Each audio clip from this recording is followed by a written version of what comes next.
Franja de radioconsultorios, Instituto de Estudios Políticos de la Universidad de Antioquia y emisora cultural que presentan este espacio durante la presente temporada, ya cuando estamos prácticamente en la emisión de radio un mes de la primera vuelta presidencial. Juan Carlos Escobar es el coordinador académico de ese espacio, quien es a su vez profesor investigador del Instituto de Estudios Políticos de la Universidad de Antioquia. Profe Juan, bienvenido, ¿cómo le va? Alex, buenas tardes, muchas gracias de nuevo por la oportunidad de estar en el aire con ustedes en el programa y pues a continuar la conversación que empezamos hace 8 días, que estábamos hablando del tema de los populismos, de los neopopulismos y un poco a partir de eso, la coyuntura actual en el país y cómo se nombra eso actualmente y cómo se puede nombrar a partir también de lo que hemos hablado la semana pasada con Ana Lucía Magrini y David Santos. Y esta semana pues desafortunadamente no nos acompaña Ana Lucía, pero estamos con David para continuar como con el tema. En efecto, periodista y doctor en Ciencias Sociales de la Flaxo. Es David Santos que nos acompaña de nuevo. Bienvenido, David, ¿cómo le va? ¿Cómo estás, Alexander? ¿Cómo está, profe Juan? Muy contento de estar de nuevo aquí en la emisora hablando y tratando de analizar un poco lo que pasa políticamente en el país, vinculado también a asuntos académicos y de reflexión que nos puedan quizá dar un poquito de luces frente a esta situación aparentemente y realmente tan compleja. Profe Juan Carlos, el contexto, ¿en qué quedamos en la primera emisión de ese espacio? Como usted dijo que tuvo también como invitada a la profesora Ana Lucía Magrini y por supuesto los ejes que vamos a desarrollar hoy con el profesor David Santos. Bueno, Alexander, sí, digamos que lo que pretendemos hoy es, como decía ahora, continuar la conversación. Y el plan que proponemos para ello es el siguiente. Primero, la idea es hacer un breve recuento muy sucinto de lo que conversamos hace 8 días, que de pronto David nos ayude también con esa parte.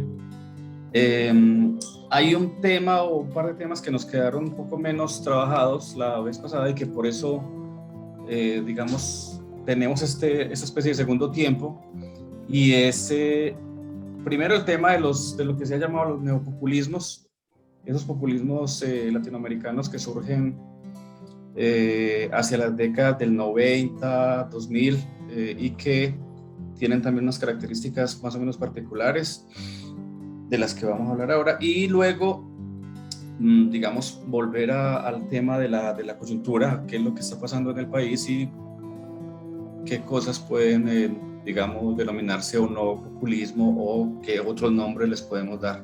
Ese es un poco el plan como para la conversación. Entonces yo le pediría a David que al inicio nos regalara una breve síntesis de lo que conversamos, David, hace 8 días para situar a los oyentes y continuar con el diálogo.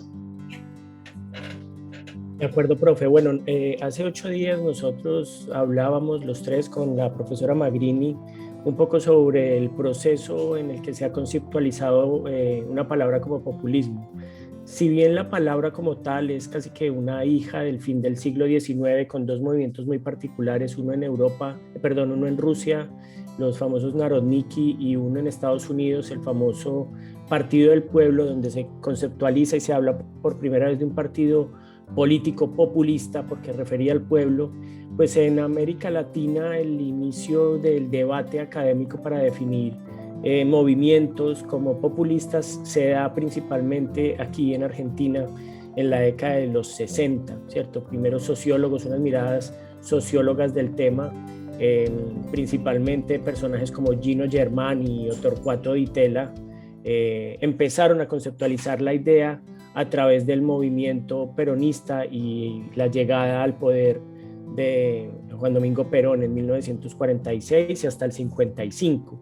¿Cuál era la idea de ellos? Expresar que era un movimiento que se salía de los cánones de lo que se denominaba como la democracia liberal tradicional, con un liderazgo carismático muy fuerte y que ofrecía como una serie de propuestas para incluir unas demandas populares en la democracia, propuestas que habían sido olvidadas del pueblo por parte de los partidos políticos tradicionales. Esto un poco riñendo con la situación de lo que se empezaba a criticar como personajes personalistas que llevaban casi como un tufillo al autoritarismo de mediados del siglo XX en Europa, ¿cierto? Lo comparaban mucho con Hitler, con Mussolini, por ejemplo. Di Tella, que venía de Italia, trataba de decir, bueno, esto se parece en la forma en la que se refiere al pueblo, en su imaginería, etcétera, pero está distante en el sentido en que en América Latina parece que los populismos son los únicos movimientos capaces de hacer el tránsito de una sociedad tradicional a una moderna y meter todas estas demandas populares. Aquí había un asunto muy interesante cuando se hablaba de populismo, porque para estos personajes y esta mirada sociológica parecía inevitable que América Latina se desarrollara democráticamente mediante los populismos. Casi que era un asunto teleológico. Ahí empieza a aparecer Colombia de una manera muy interesante, porque incluso estos mismos autores, sobre todo Di Tella, dice: hay que poner atención en Colombia porque no se ha dado el populismo, pero se tiene que dar, ¿cierto? Ya había pasado lo del 9 de abril y decía en algún momento se tiene que dar, porque a diferencia de Europa, donde de alguna forma la socialdemocracia y los partidos liberales lograron la inclusión de demandas populares, en América Latina no, parece que es el populismo lo único que lo puede hacer. Y bueno, de ahí pasamos una mirada un poco más de la dependencia con los famosos textos de Octavio Yanni, por ejemplo, los textos de Cardoso, de Faleto, que decían que si bien era un proceso de inclusión de demandas populares, había aquí un tema de dependencia importante. Ya para los años 80 y 90 eso parecía como históricamente situado en esos procesos políticos de los años 50 o 60. Y para los años 80 empieza a aparecer, profe, lo que usted dice, como una especie de nuevo populismo o neopopulismo, con la llegada de personajes neoliberales. Aparecen figuras como la de Menem aquí en Argentina, como la de Fujimori en el Perú, hasta el mismo Abdalá Bucaram en Ecuador, y empiezan a hacerse ciertas reflexiones desde la academia diciendo que estos personajes tenían un carisma enorme, que no iban por partidos tradicionales, o que si bien iban por partidos tradicionales, en el caso de Menem y el peronismo, una cosa muy extraña, eran neoliberales, pero además como que despreciaban las instituciones. Y se empieza a decir que aquí hay un nuevo populismo o un neopopulismo. Y aquí el concepto, creo yo, que explota, porque básicamente lo único que queda ligado a la idea de populismo es, para algunos académicos, que sea un liderazgo carismático. Y aquí entramos en un problema, porque ¿qué es el carisma? La evaluación del carisma viene a ser algo muy complejo, más allá de los logros sociales que se obtengan o no, y además vinculado a una cosa totalmente opuesta como el neoliberalismo, que estaba muy desvinculado con la idea de los procesos de ampliación estatal de los primeros populismos, ¿cierto? Ya después en la última década del siglo, en los 90, finales de los 90, inicios del siglo XXI, aparecen unos personajes que a este debate le dan un golpe tremendo, que son básicamente Chávez, Correa y Evo, porque hay un montón de gente, de académicos, que dicen estos son populistas también, pero más parecidos a los populistas clásicos. Algunos empiezan a decirles, entonces son neopopulistas, no son, y aquí el debate se abre a cuantas ramas uno crea posible. Hay algunos que dicen, no, el neopopulismo es neoliberal, ¿cierto? Por eso a Álvaro Uribe le dicen neopopulista, algunos académicos, un neopopulista trasnochado, porque vendría ya en el siglo XXI. Hay una académica, Susan Gratius, española, que le dice que es un neopopulista en trasnocho, y hay otra colombiana, Cristina de la Torre, que dice es un neopopulismo de resaca, lo que tuvimos en Colombia. Y ahí el tema entonces parece vinculado también a, ¿son estos personajes populistas también? Y aquí entramos en una parte fundamental, que seguramente lo conversaremos, y es cómo se empieza a definir el populismo, porque como ningún personaje catalogado desde afuera como populista acepta el concepto mismo, nunca nadie dice yo soy populista, como si pueden decir yo soy demócrata o yo soy socialdemócrata o yo soy de izquierda o yo soy de derecha. El concepto de populismo se ha cargado de tal forma de aspectos peyorativos, negativos, que nadie se atreve a decir soy populista, y en ese sentido entonces la nominación, la categorización viene desde afuera. Entonces aquí se hace más complejo la definición y empieza el populismo a transformarse más en un adjetivo calificativo válido para un montón de asuntos en el diálogo común, pero menos específico en cuanto a la denominación de procesos políticos particulares. Sí, David, quisiera como insistir pues, de manera rápida, porque nos interesa mucho también adentrarnos a lo que está pasando ahora en el caso colombiano, en la actual coyuntura electoral, pero hay algunas cosas que me gustaría pues como comentar a partir de lo que estás diciendo, tanto del caso de Latinoamérica como del caso particular colombiano, y es esto, digamos, lo primero es la existencia en los 80, sobre todo a finales de los 70, pero en los 80, digamos que se da un cambio en muchos sentidos en América Latina también, ¿no? Se da una crisis incluso de los estados nacionales, se da un descentramiento de ese estado, se da una cosa que es muy importante para la aparición de estos personajes, como los que mencionaste ahora, y es que los sistemas de partidos y los partidos mismos en algunos lugares se desploman al punto que, por ejemplo, en Venezuela la AP y el COPEI ya van a desaparecer por mucho tiempo, y casi totalmente de las posibilidades de retornar al poder o incluso de configurarse como partidos. En el Perú otro tanto, aunque en el Perú después los partidos volvieron, algunos de ellos a reeditarse. Entonces hay una crisis fuerte de los partidos, por una parte, que yo creo que es importante y que da también ocasión a la aparición de personajes de ese tipo, outsiders, personajes que vienen de otras áreas, que no son políticos, que son militares, que son personajes más del sector empresarial, por ejemplo en el caso de Fujimori, etcétera, es decir, con características distintas y siendo personajes alejados de la política que llegan a la política. Y entonces me gustaría situar ahí dos cosas como para la conversación. Una, el caso colombiano, como lo has dicho también, parece un caso un poco a contracorriente, a contrapelo, ¿cierto?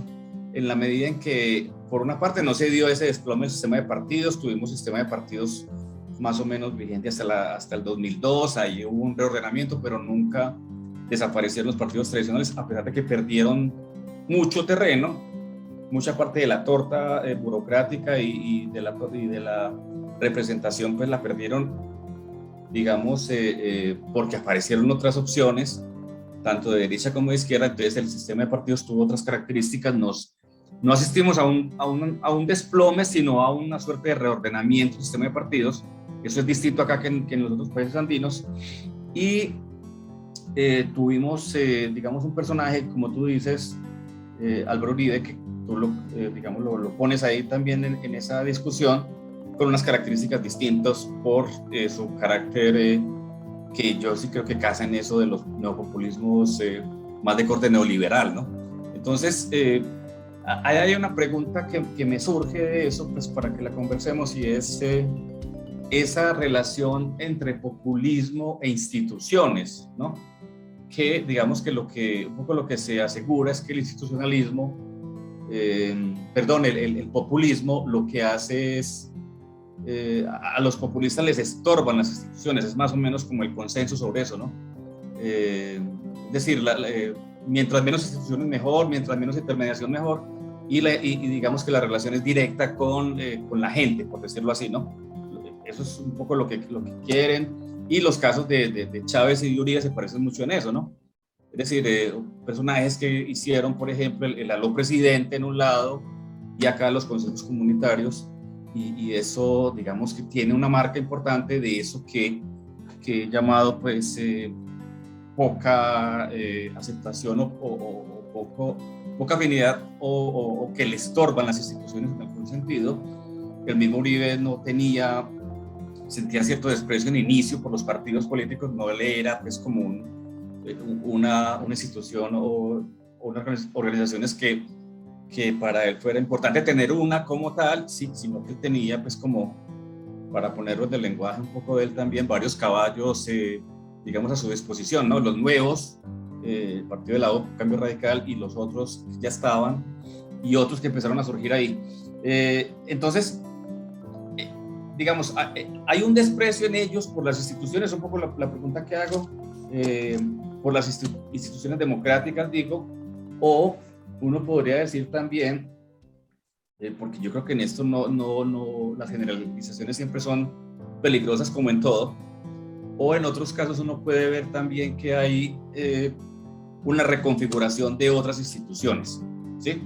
Me refiero, por ejemplo, al caso brasilero, por mencionar uno, el caso de Lula, donde hay, digamos, una institución como por ejemplo, el presupuesto participativo, que fue tan importante para Lula y para su política, ¿no?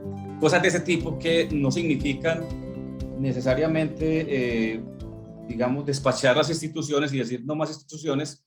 Creo que las instituciones se mantienen incluso en casi todas partes, pero de alguna manera lo que hay es también cierta reconfiguración en otros de instituciones, lo cual también, digamos, es consecuente con un poco con el discurso de una mayor democracia. No sé cómo lo ves tú.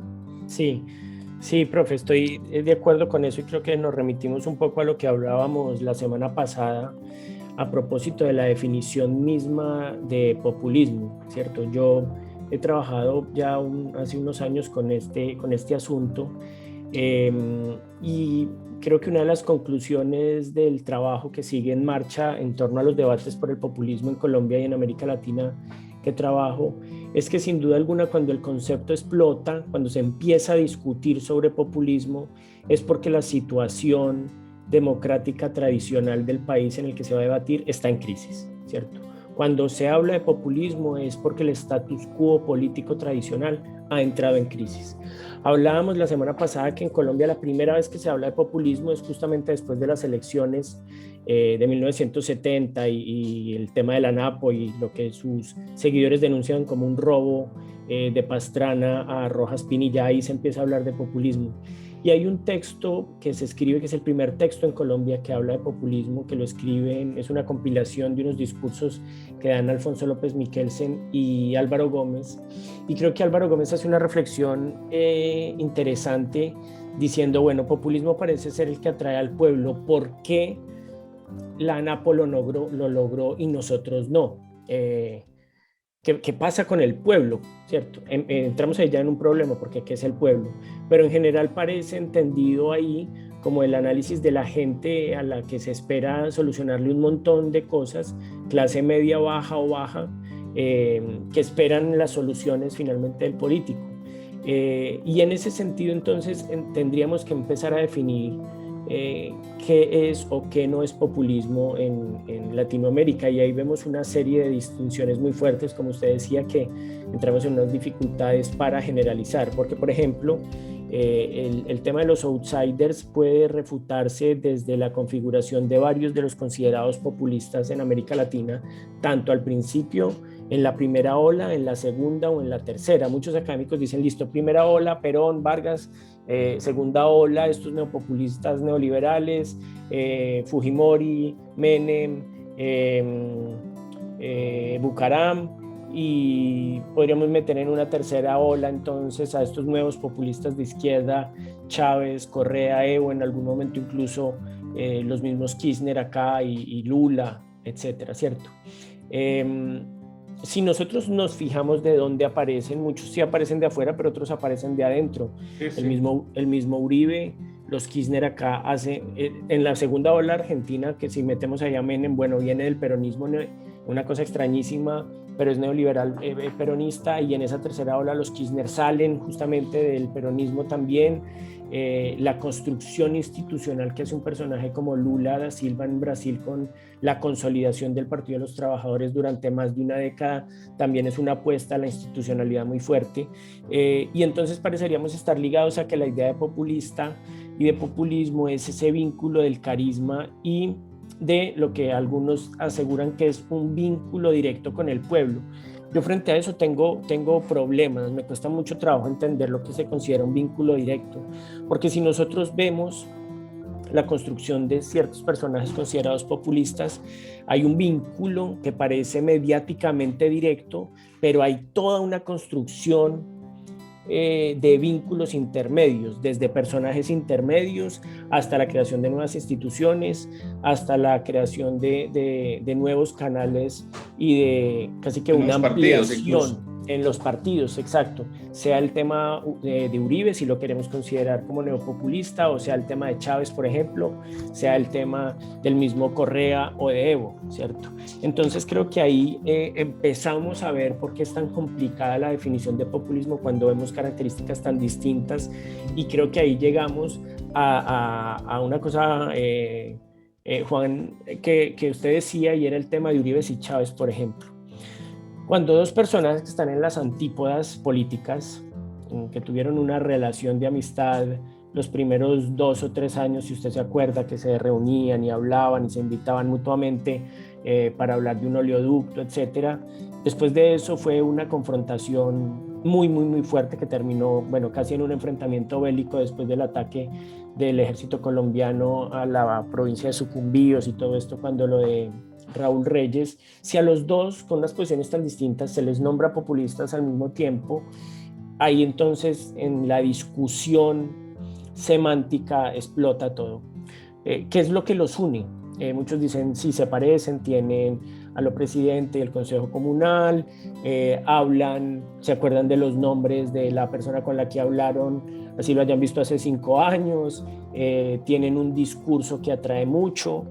Entonces ahí empieza el fenómeno después a decir es que atacaron las instituciones cada uno por su lado y por eso se carga de un sistema peyorativo. Yo creo que ahí el tema sería básicamente la fuerza política que cada uno de ellos tuvo, más allá de si se considera que hubo una consolidación de un proceso populista o popular, o si nos vamos más atrás, nacional popular, pero son dos procesos políticos muy distintos. No es gratuito, Juan, me parece a mí, empezar a pensar cómo todos estos personajes que fueron una camada de políticos de una u otra parte del espectro, totalmente singulares, y nosotros hacemos la lista de esa primera década latinoamericana, es una cosa pero impresionante, es decir, Uribe, Chávez, Correa, Evo, Lula, Bachelet, Néstor aquí primero y después Cristina Kirchner, el mismo José Mujica, todos unos personajes que aparecían con unas posibilidades carismáticas muy fuertes. Creo que ahí reside buena parte de esa definición, y que lo que vamos a ver ahora es la enorme dificultad para hacer ese tránsito hacia nuevos liderazgos. Creo que ahí hay un punto interesante de ver sobre lo que podría definirse como populismo entonces, o lo que mucho de la gente entiende cuando en una discusión tradicional se habla de populismo. ¿Qué pasó cuando Uribe buscó un heredero? Primero en Andrés Felipe Arias, que no salió, después en Santos, que consideró que lo traicionó, después en Duque, que ahora lo ve de cierta forma, después ahora en Oscar Iván, que lo tuvo que dejar de lado. ¿Qué pasó con Chávez cuando se lo heredó a Maduro? ¿Qué pasó con Correa cuando se lo heredó a Lenín Moreno? ¿Qué es lo que está pasando? Bueno, ¿qué pasó en Brasil cuando Lula se lo heredó a Dilma? O cuando aquí en Argentina, en este momento que estamos viviendo la presidencia de Alberto Fernández, pasa con esa herencia. Entonces creo que aquí el tema principal de esos personajes es más su potencialidad política y discursiva, más allá de un proceso popular, y el populismo pasa a ser considerado, como lo decíamos la vez pasada, como un proceso demagógico sin más. Enseguida vamos a eso porque me interesa, digamos, el puente también con los neopopulismos, y en el caso nuestro en particular con Uribe es importante porque es un personaje que sigue influyendo en la política nuestra, obviamente, ¿no? Sí. Y que parte de, de la pregunta que te hacía ahora también tiene relación con lo que pasaba en ese momento y con lo que pasa ahora, y porque, digamos, un poco lo que dice Uribe y quienes lo siguen es la democracia está en riesgo, ¿no? Uh-huh. Hay un riesgo para la democracia porque hay una opción populista, ¿cierto? Ese es como lo que ponen ahí en la discusión. Digamos que esa es parte pues como de la importancia también de retomar esos populismos de ese momento, porque finalmente es tal vez de los, bueno, hay algunos otros que están vigentes, pero él muy, muy vigente en la política, opinando, haciendo campaña, etcétera, ¿no? Con esa, digamos, con el argumento, y el argumento central es ese, ¿no? El argumento central es tenemos un riesgo populista y tenemos un riesgo, y ahí también quisiera hacerte otra pregunta, y el populismo, digamos, se conlleva a una suerte de deriva autoritaria, ¿no? Claro, claro. También. Pero la pregunta ahí insisto en la pregunta sobre la relación entre populismo y democracia, porque digamos que se ha planteado también de dos formas distintas, ¿no? Una es, para algunos el populismo profundiza la democracia. Tenemos que mirar también casos en particular seguramente, ¿no? Para no generalizar. Y dos, el populismo puede llevar a una suerte de autoritarismo, lo que algunos ven incluso en el mismo Uribe. Más que un personaje populista, es un personaje de corte autoritario, ¿no?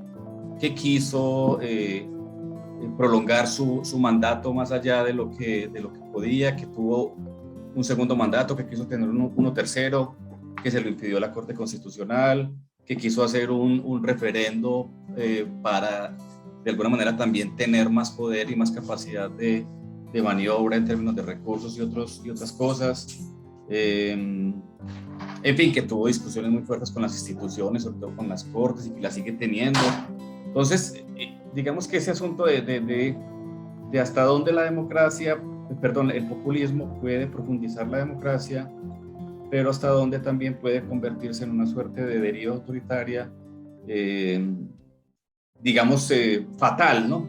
Fatal en términos de la acepción misma del fatalismo. El fatalismo es lo que tiene que suceder, ¿cierto? Entonces ¿eso es así o real? Y por un lado, pero por otro lado, para que lo conversemos ahora, bueno, coméntame esto y luego te hago la otra pregunta o el otro comentario. Sí, yo creo, Juan, que ahí el tema va vinculado a cómo entendemos nosotros el populismo y a qué se refiere, por ejemplo, un personaje como Uribe cuando dice hay que evitar el populismo. Lo veíamos también la semana pasada. Fajardo dice tenemos que vencer al continuismo primero y al populismo después, en un tuit. Dice Federico en un tuit, no nos vamos a dejar llevar por el populismo. Cuando Federico va a la cárcel, a propósito de toda la discusión en torno a la visita del hermano de Petro, Federico Gutiérrez va a la cárcel y dice yo propongo 40 años para corruptos. Inmediatamente Fajardo le dice eso es un populismo punitivo, ¿cierto? Entonces ahí semánticamente ellos, ¿qué están entendiendo como populismo? Básicamente promesas imposibles, demagogia, irresponsabilidad. Promesas inmediatistas pero irresponsables en un futuro. Eso se entiende básicamente hoy en la discusión política cotidiana y en el lenguaje cotidiano como populismo. Ahora, si nosotros vemos el proceso que ha sido históricamente catalogado como populista, vemos básicamente que se decía procesos nacionales populares que tenían una intención de recoger demandas del pueblo y llevarlas al Estado mediante un líder evidentemente fuerte o carismático, si se quiere. Y cuando llegaba este personaje al poder, mediante una revolución popular, incluía muchas de esas demandas. Entonces podríamos ver que hay personajes que hoy, desde la academia, dicen el populismo es lo mismo que un fascismo.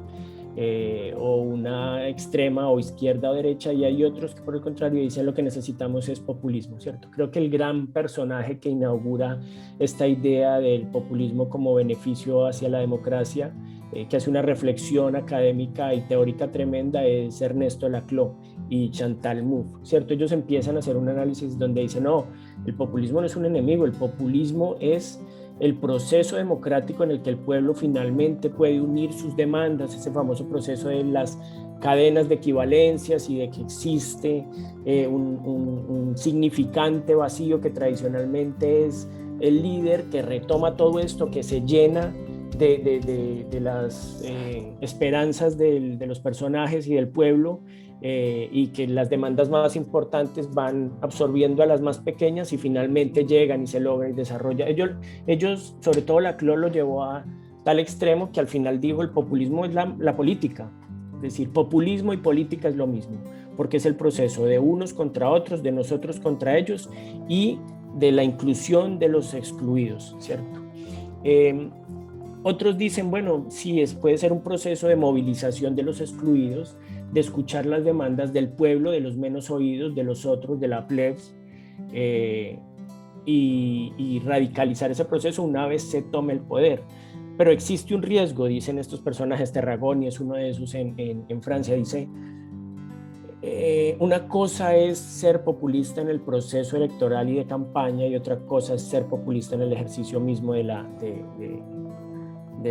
Ejecutivo, ¿cierto? Y ahí podemos llegar a dos puntos: o se adecúan a las características de la democracia sobre la cual están ejerciendo, y lo que logra es una democracia más incluyente, con mayores beneficios para la población, o va en contra de esa misma democracia y se convierte en una especie de nuevo fascismo, que sería como un proceso politológico de unas demandas populares que existen. Sin embargo, yo creo que hoy, en la discusión política colombiana, para centrarnos en Colombia, no nos vamos a ir a otros lados, después hablaremos de eso también, yo creo, lo que significa en Europa no es lo mismo que significa acá.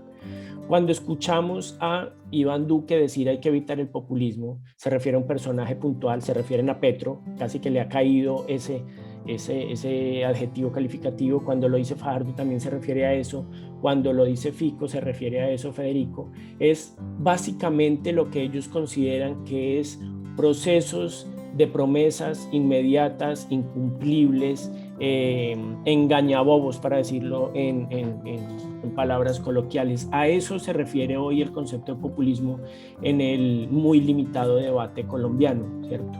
Creo que ahí hay una diferenciación frente a lo que se estructura como un proceso de constitución, de inclusión, de necesidades, y por otro lado lo que es simplemente una irresponsabilidad. Creo que hoy el concepto ha virado hacia eso, porque creo que en medio de los debates, que ahora hacíamos un resumen muy rápido, el concepto explotó de significados de tal forma, incluyendo a neoliberales, incluyendo personajes tan diversos, que finalmente lo que hizo fue su significado se acumuló, se llenó de cosas tan diversas que lo único igual parece ser personajes irresponsables, si se quieren, o que tuvieron un fin extraño, ¿cierto?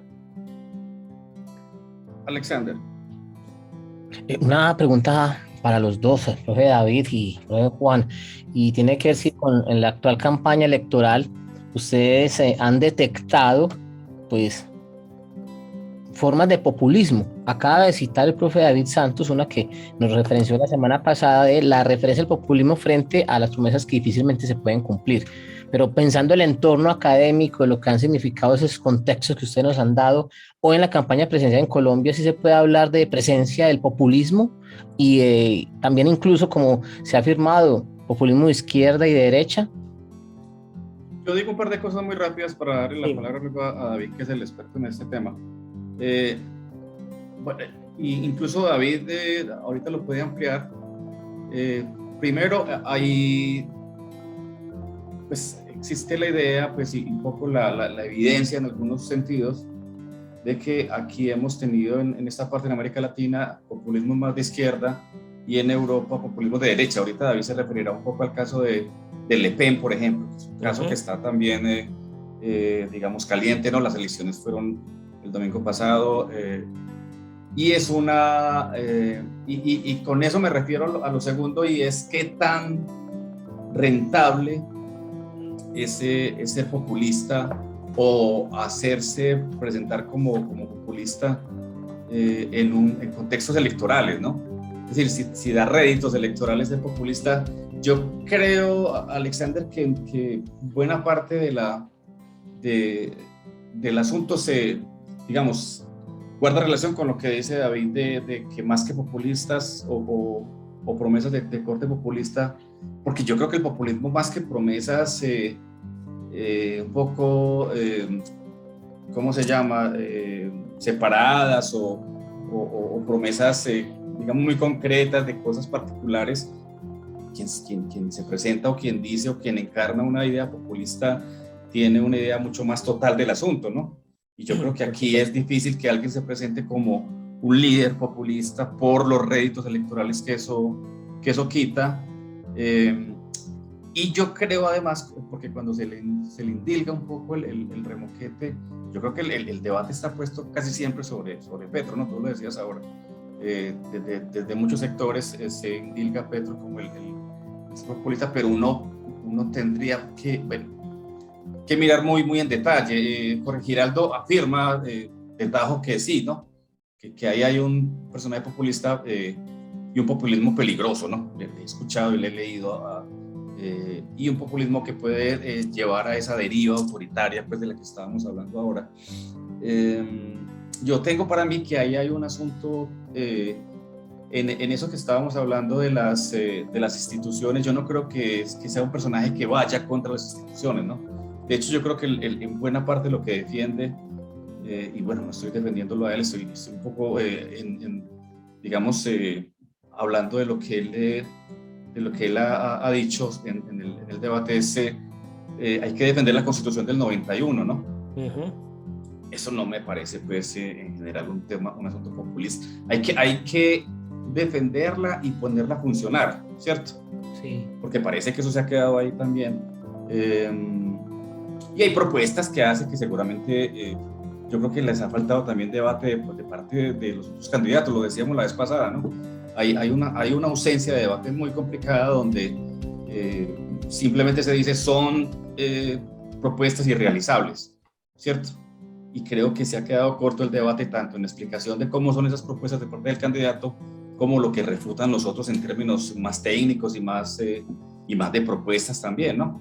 Entonces yo creería que no hay un asunto tanto digamos, quien más tiene rasgos de carismático, de pronto de algunas dascas puede ser Petro, pero creo que no encarna un personaje populista en esencia, por lo que acabo de decir de las instituciones, y también porque creo que yo creo que se cuidan mucho también, pero creo que también es una cosa genuina, se cuidan de que el asunto populista o el apelo al populismo o el apelo a discursos de ese tipo, francamente no tiene, digamos, no da buenos resultados electorales, sí. ¿No? Y creo que por eso es que, incluso por eso fue porque, por ejemplo, en un momento determinado Boric en Chile le baja eso, ¿no? Y yo creo que se da cuenta también del asunto de presentarse como un candidato, pues, de izquierda, incluso no de izquierda radical, ¿cierto? Sí. Porque más a la izquierda de él había y sigue habiendo, pues, lo que pasa ahora en Chile y creo que también a la izquierda de Petro hay otros mucho más radicales, ¿cierto? Y que él no encarna esa izquierda tan radical que también han querido ponerle como remoquete, David. Profe, yo concuerdo. A la pregunta de Alexander, como el asunto de si hay propuestas o no populistas, yo creo que lo que hablábamos ahora, ¿quién se ha autodenominado populista en la historia reciente colombiana o latinoamericana o incluso europea? Nadie. Incluso el prototipo del populista en Colombia, el arquetipo del populista en Colombia es Jorge Eliezer Gaitán, ¿cierto? Es como lo que se refiere tradicionalmente como el populista colombiano. Obviamente sería un anacronismo referirse a Gaitán como un populista hoy, si se quiere, pues porque en su momento nunca se le tildaba de demagogo, pero no de populista porque no estaba a disposición el concepto como tal para decirle usted era un populista. Por eso es interesante como después en los 70, en los 80 se empieza a pensar, bueno, quizá nosotros sí tuvimos un populista en este señor, pero lo asesinaron, nunca supimos cómo hubiera podido ser el proceso. Además eso marcó a Colombia, cómo hubiera sido Colombia, que además está arraigadísimo en las ciencias sociales, un proceso de lo que pudo ser y no fue, ¿cierto? Algo que científicamente pues es muy poco científico porque es imposible los caminos no recorridos. Pero finalmente creo que en la primera década del siglo XXI, cuando aparecen estos personajes que tienen un momento de esplendor desde la izquierda y que son reconocidos internacionalmente, desde Colombia se miran de una forma muy distinta, pero afuera hay un reconocimiento importante en esa primera década de personajes como Evo, como Correa, como el mismo Chávez. Hay una ilusión sobre el renacer del populismo, incluso que ellos mismos se nombren populistas. Esto coincide además tremendamente con una explosión académica del término y de un personaje como Laclau o como Chantal Mouffe, por ejemplo, que empiezan a decir esto es el populismo y esto es lo que tiene que llevar una radicalización de la democracia liberal y una inclusión de las demandas populares. Como esto terminó de la forma en que terminó, eso se cargó de todas las características de lo que es la Venezuela de hoy, de lo que significó después para Ecuador el proceso de transición, de lo que ocurrió en Bolivia después con el golpe de Estado, etcétera, etcétera.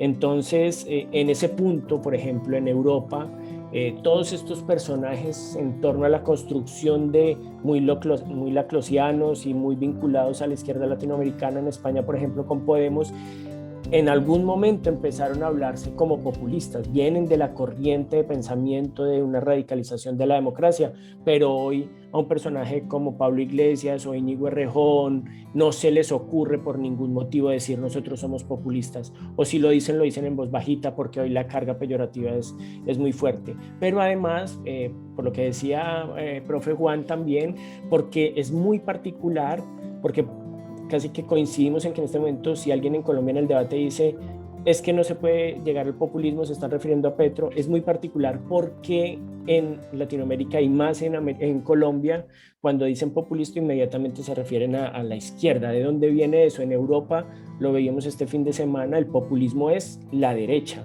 es lo que parece ser la defensa de los excluidos por un proceso de globalización y como dice una pensadora también conservadora, Chantal del Sol, como es el juego entre la emancipación y el arraigo, y los populistas son los que quieren el arraigo, los que quieren los nacionalismos, las fronteras, que se defienda lo tradicional. Entonces ahí está Le Pen, ahí están, bueno, todos los personajes, los mismos de Vox en España, etcétera, pero en América Latina no. Pero además el tema en Colombia es muy tremendo, porque parecería existir y esto lo quiero decir con mucha delicadeza para que no se me malinterprete, pero parecería existir cierto desprecio al proceso popular cuando se cataloga a alguien de populista. Y es como esa gente que se deja convencer por mariposas y por ilusiones y por sueños incumplibles. Federico Gutiérrez decía, no somos bobos, no somos populistas, como decir que aquellos que creen en esas propuestas se están dejando engañar, no tienen la suficiente capacidad de racionar sobre lo que es la política, que no es lo que es del pueblo. Y yo creo que ahí vale la pena detenerse y pensar, cuando la gente categoriza a otro político como populista, hay una intención de disminuir la capacidad del pueblo en tomar sus propias decisiones. ¿No es eso mismo la democracia? ¿Qué pasa con las personas que ya votaron por un personaje como Petro, a los que ellos categorizan como populista? Son entonces personas que se han dejado engañar, que no tienen la suficiente capacidad de hacer un raciocinio inteligente porque están confiando en promesas de tontos, de bobos, de idiotas, dicen en Europa cuando se refieren a los populistas. Y creo que en Colombia eso es histórico.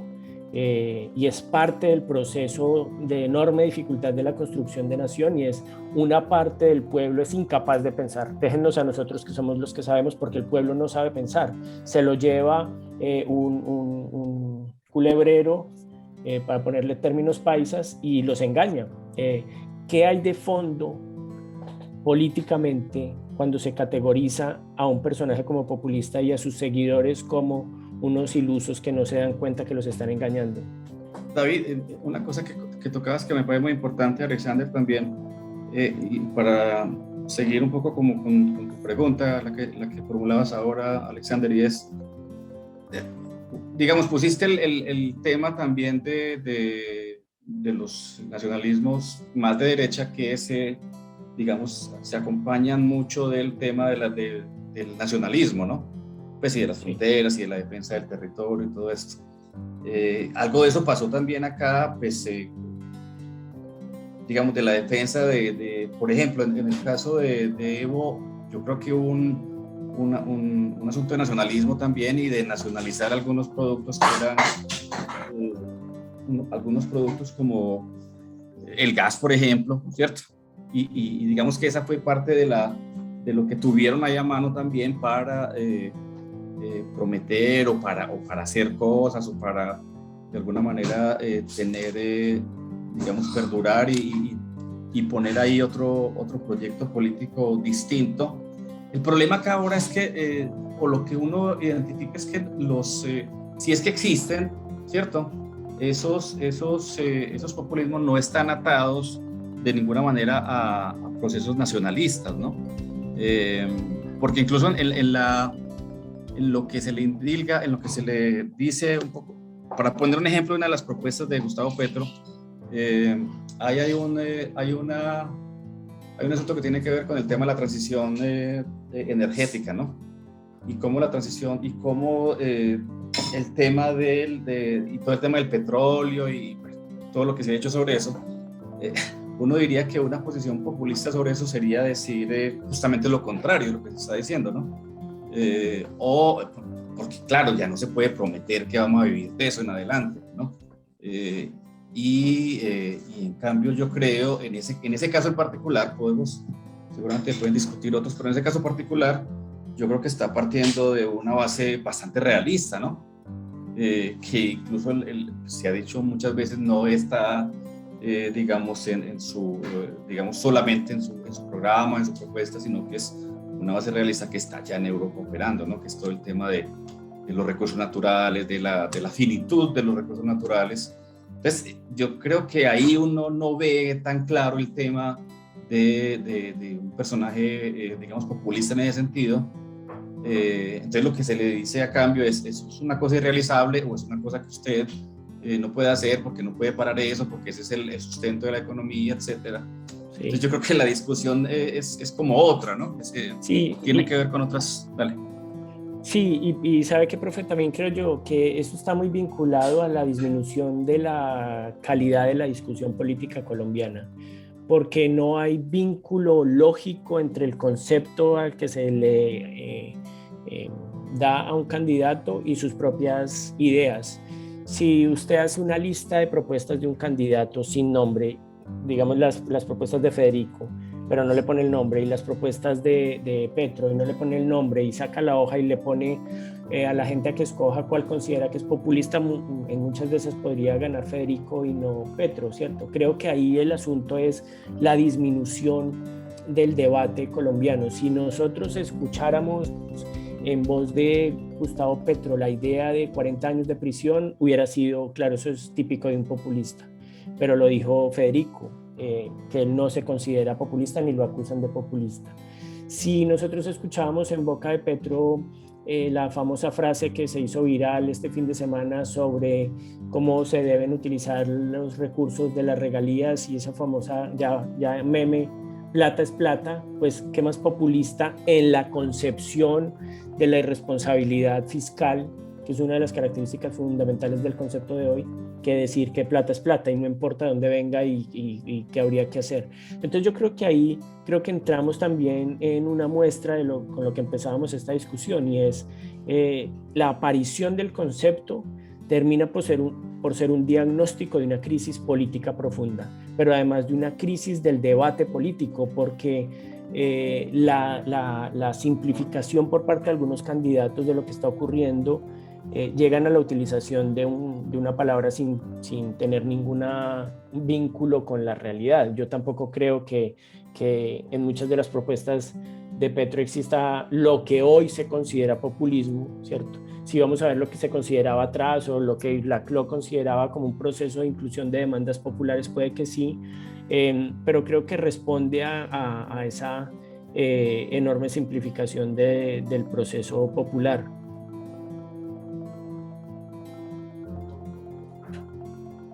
No, Alexander, no sé cómo estamos de tiempo. Todavía tenemos unos 10 minutos, profes. Entonces, quizá que en esta parte, si nos pudiéramos concentrar en esos temas puntuales para nuestros públicos, nuestros oyentes, incluso para nosotros, que finalmente, ante el contexto que ustedes nos dan, la literatura y por supuesto todos los antecedentes que tenemos en materia de populismo, pues quizá no tengamos los mismos elementos. ¿Cómo se identifica el populismo en tiempos de campaña? Bueno, esa es la pregunta. Yo les pido que hagan un ejercicio de aquí en adelante cuando terminemos el programa y están en un centro comercial y entran a una librería, pidan los libros solo que tengan en el título populismo y se van a llevar la sorpresa de cómo en los últimos 10 años la biblioteca sobre populismo ha explotado de tal manera que todos tratan de definir el populismo y yo creo que muchos se quedan ahí a medio camino. Hablaba el profe ahora sobre el libro de Jorge Giraldo, Populismo a la Colombiana, y sobre cómo él caracterizaba, por ejemplo, a Petro también y a Uribe, y bueno, la lista es muy larga. Yo no concuerdo con el profesor Giraldo en esa descripción, pero creo que es una buena muestra de la dificultad que da llegar a un límite de decir, bueno, entonces hagamos una lista de las características para poder definir a un populista. Creo que el debate político mismo ha llevado a que sea casi que indefinible y que haya sido simplemente un arma arrojadiza, un concepto arma, un concepto peyorativo, una simple demagogia, y en ese sentido pues a la primera frase que parezca incumplible pues se le categorizará de populista. Sobre procesos políticos populares del populismo clásico, no quiero entrar yo aquí a hacer como una defensa y una añoranza de lo que era el populismo antes, y es que ahora ya no hay tiempos como los de antes, como dice la gente, pues creo que no queda tampoco. Creo que el lenguaje se va transformando y hay que aceptar los conceptos en su transformación. Entonces, en ese sentido, creo que buscar características para definir al populismo o a los populistas es uno de los hechos que ha llevado a que mucha gente diga, ¿sabe qué? Mejor no utilicemos esa palabra porque deshagámonos de ella y no hablemos de populismo porque se nos hace imposible delimitar las características. Creo que hoy el populismo y ver en todo lado populismo nos sirve como una forma de ver cuáles las intenciones, las propuestas de aquel que la utiliza. ¿Cierto? Creo que dice más de quien la dice de que quien la recibe, porque habla mucho de su propia concepción política. Cuando alguien dice el otro es populista, bueno, ¿qué entiende él por populista y de qué manera se está refiriendo al otro?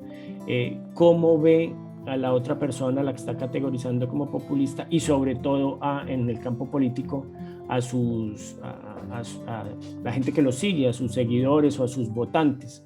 Creo que en el caso colombiano no es poco que el concepto nos sirva para eso, porque creo que hay un tufillo de desprecio que en Colombia ha costado mucho, el desprecio a lo popular. Desde el 40, cuando a Gaitán muy peyorativamente le decían el negro Gaitán, hasta lo de hoy, ¿cierto? Como lo popular en Colombia siempre ha sido despreciable o despreciado para un porcentaje importante. Entonces, creo que es una alerta la utilización del concepto, más que la definición misma del personaje al que se le indilga.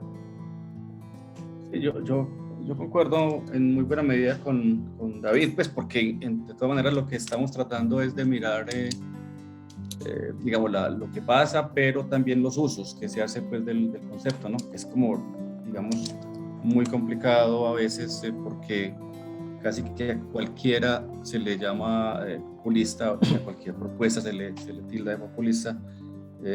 Tú mencionabas ahora el caso del texto del profe Jorge Giraldo. Yo creo que es muy complicado, y yo tal vez lo decía la vez pasada, decir Antanas Mocos es un tipo populista, ¿cierto? Por algunas cosas que uno dice, o sea, esto va contra de lo que se dice que son los populistas, ¿no? Claro, claro.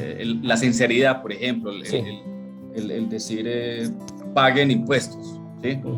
O por ejemplo, cuando Jorge dice, eso se lo escuché en una entrevista, cuando Jorge Giraldo dice, es que Petro es populista porque sus antepasados, la NAPO y el M-19 surgen de un proceso populista. Pues eso ya es extremar el asunto y buscar argumentos donde no existen. Absolutamente. Sí, yo concuerdo, porque además lo que estamos haciendo es acumular características dependiendo de la intención con la que se utiliza un adjetivo calificativo, ¿cierto? Entonces, para mí es populista. Primero defino quién es populista y después veo cuáles son los elementos que encajan en mi definición. Creo que es el proceso a la inversa de un desarrollo interpretativo conceptual. Por eso, entonces, en la lista que hace el profe Giraldo aparece Mocus, porque en algún momento su puesta en escena política no va con lo tradicional de los partidos políticos, o aparece el exalcalde de Barranquilla, el cura Bernardo Hoyos, por sus frases disonantes, o aparece Uribe por lo que parece que es un carisma, y aparecen y siguen apareciendo. Y la conclusión de él es que hemos tenido mucho más populismo del que pensábamos, ¿no? Sí. Pero claro, por esa vía los puedes juntar casi a todos, ¿no? Todos.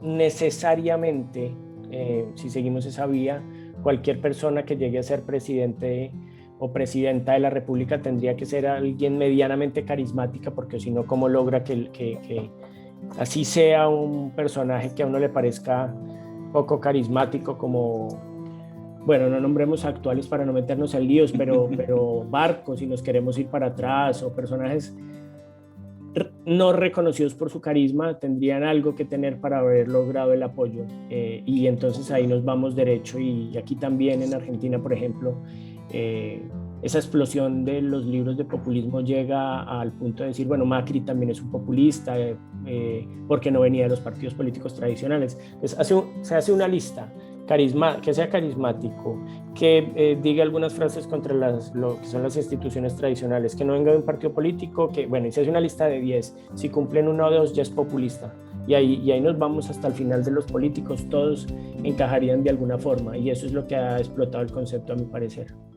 Y yo cerraría con una cosa, Alexander, porque sé que ya el tiempo se nos va agotando, y insisto en algo que dijo David y que yo también he retomado, y es que un poco también para decirle a la gente, ¿no? que yo creo que hay mucho en las propuestas, en algunas propuestas, yo creo que en ese caso sí de todos los candidatos, que suena más a demagógico, ¿no? Entonces yo creo que la gente también tiene que identificar qué propuestas son viables y cuáles no, ¿cierto?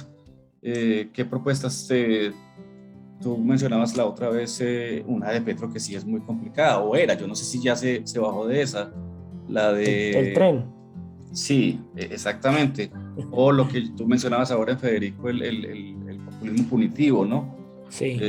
O en Rodolfo Hernández uno encuentra perlas también de populismo, ¿no? De tipo que realmente tiene también, es decir, que está parado en la realidad en muchas cosas, pero que también tiene ese tono, y otros que no dicen mucho, pues por no caer en eso, y porque, digamos, se cuidan también, y casi que lo único que repiten es: yo no soy corrupto, ¿cierto? Sí.